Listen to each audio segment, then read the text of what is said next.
ముకుంద వారసత్వం నుంచి పుట్టిన బంగారు అద్భుతం Purvi gold diamonds and silver November 1న కేపీహెచ్పీలో గ్రాండ్ ఓపెనింగ్. పాకిస్తాన్ లో కూడా బంగారానికి ఎక్కువ విలువిస్తారు. అక్కడి వాళ్ళు కూడా బంగారంపై మక్కువ చూపుతారు.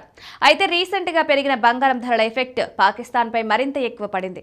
పాకిస్తాన్ ఆర్థిక వ్యవస్థను స్థిరీకరించడానికి ప్రభుత్వం తరచుగా బంగారం దిగుమతులపై నిషేధాలు విధిస్తుంది. రీసెంట్ గా కూడా నిషేధం విధించడంతో ఇప్పుడు అక్కడ బంగారం కొరత ఏర్పడింది.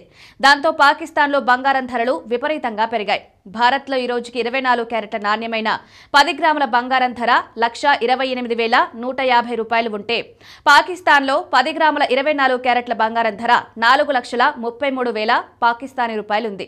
కిలో వెండి ధర ఇక్కడ 1,45,000 ఉంటే పాకిస్తాన్ లో 4 లక్షల పాకిస్తానీ రూపాయలకు పైబడి ఉంది. ఇండియన్ రూపీతో పోలిస్తే పాకిస్తానీ రూపీ విలువ చాలా తక్కువ. డాలర్ వాల్యూతో పోల్చినా తక్కువే. అందుకే ఆ దేశంలో బంగారం ధరలు మిగిలిన దేశాల కంటే మరింత భారీగా పెరిగాయి. దీనికి తోడు ఆ దేశ ఆర్థిక వ్యవస్థ కూడా రోజురోజుకి క్షీణిస్తుంది. దీంతో పాకిస్తానీ రూపాయి వాల్యూ మరింత బలహీనపడుతూ బంగారం విలువ మరింత బలపడుతూ పోతోంది. ఇకపోతే పాకిస్తాన్లో బంగారం ధరలు మాత్రమే కాదు, అన్ని రకాల ఎలక్ట్రానిక్స్, నిత్యావసర వస్తువుల ధరలు కూడా పెరిగాయి. ఐఫోన్ 17 ధర మన దేశంలో 1,34,900 ఉండగా పాకిస్తానీ కరెన్సీ ప్రకారం 3.65 లక్షలు. ఐఫోన్ 17 ప్రో మ్యాక్స్ ధర మన దగ్గర 1,49,900 కాగా పాకిస్తాన్లో 5.73 లక్షల పాకిస్తానీ రూపాయలు. ఇక నిత్యావసర విషయాలకొస్తే పాకిస్తాన్లో కిలో టమాటా ధర 700 రూపాయలు పలుకుతోంది.